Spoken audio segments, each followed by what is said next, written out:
Jadi mudah-mudahan Allah jaga hati kita, baik ketika kita diuji, bahkan ketika kita diberi nikmat, supaya dalam dua keadaan ini kita tetap menjadi mukmin yang ajaban, yang ideal, yang baik, yang insya Allah Allah suka sama kita.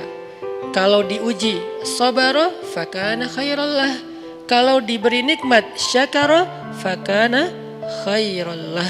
Kalau dia diuji dia bersabar dan itu kebaikan untuk dia. Ternyata diuji ujung-ujungnya baik. Lewat apa ujian menjadi kebaikan? Lewat sabar. Bukankah Allah bilang wabasyiris sabirin? Sampaikan berita gembira kepada orang yang sabar. Ada banyak kebaikan yang Allah sediakan untuk orang yang sabar kalau dia sabar. Dan kalau diberi nikmat syakara. Kalau diberi nikmat dia bersyukur. Fakana khairallah. Kenapa nikmat kok menjadi kebaikan? Maksudnya dengan dia bersyukur Allah tambahkan kebaikan itu.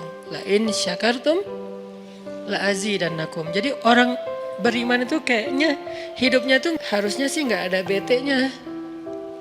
Hidupnya tuh nggak ada istilah, aduh hari ini gue kayak rugi banget nih. Nggak ada orang yang beriman rugi. Kan hidup kita tuh di antara dua itu kan. Cuman varian ujian itu aja macam-macam. Varian ujian itu misalnya kalau di surat Al-Baqarah Allah menyebutkan 3 varian ujian kan.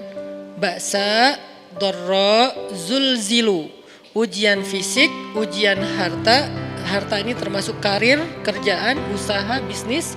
Dan ujian zulzilu, ujian perasaan termasuk diputusin. Atau orang yang dekat sama kita jadian sama yang lain.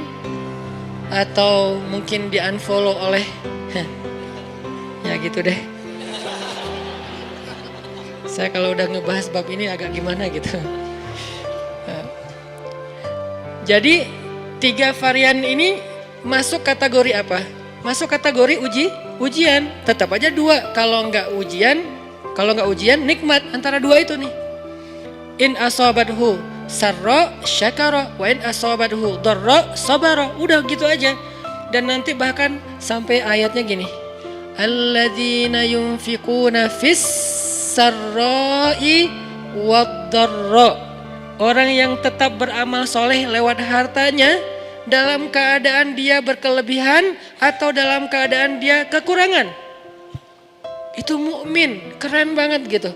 Dia tuh nggak pernah kehilangan kesempatan berbuat baik. Baik beramal soleh ketika dia dalam keadaan dikasih nikmat maupun beramal soleh ketika dia dikasih ujian, tetap aja beramal soleh. Contoh yang ayat tadi, yunfikuna fis sarra, berinfak dalam keadaan sarra, dalam keadaan bahagia, senang, lagi dapat untung gitu kan. Ataupun yunfikuna fid dharra, tetap berinfak walaupun dia dalam keadaan dharra, dalam keadaan susah. Dalam keadaan dor itu kan bahaya. Ini kalau saya infak nih bahaya nih buat saya nih.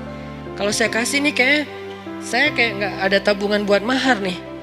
Kalau saya kasih ke dia, terus saya gimana? Gitu kan? Ini dor banget nih, bahaya banget nih. Tapi dia tetap berinfak. Siapa yang mencontohkan hal seperti itu? Selain pastinya Rasulullah udah nggak diragukan lagi. Yang jadi kayak simbol berinfak walaupun dia butuh. Orang-orang Ansor, yu'thiruna ala anfusihim walau kana bihim khasasah. Mereka mendahulukan orang muhajirin atas dirinya sendiri, walaupun sebetulnya dia juga butuh kepada kebaikan itu.